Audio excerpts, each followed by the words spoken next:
Televised debates are a mainstay of modern presidential campaigns in the United States, but their history is relatively short. The first televised presidential debate happened in 1960 after John F. Kennedy challenged Richard Nixon to a series of 4 of them. But making that happen required an act of Congress. TV networks lobbied lawmakers to waive the equal time provision of the Federal Communications Act. That effectively allowed the networks to exclude third-party candidates from the debates. The first Kennedy-Nixon debate was a turning point for Kennedy's campaign. At 43 years old, the Massachusetts senator faced criticism that he was too inexperienced and immature to be president. But during the first debate, he demonstrated poise and confidence, easing those concerns. He ultimately went on to win the election.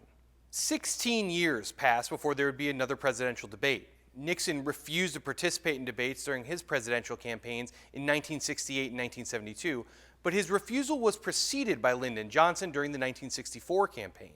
That brings us to 1976, when then President Gerald Ford debated Jimmy Carter. During the second of their 3 debates, Ford made a now infamous gaffe that some argue lost him the election. There is no Soviet domination of Eastern Europe, and there never will be under a Ford administration. When one of the moderators asked Ford to clarify, he doubled down on his original statement. However, at the time, the Soviet Union had control of a number of Eastern European countries. That mistake hit Ford's campaign hard. A week later, the president admitted he'd misspoken, but the damage was done. Presidential candidates also debated each other in 1980 and 1984. The Commission on Presidential Debates was created in 1987, and since then it's ensured the leading candidates for president debate for the benefit of American voters.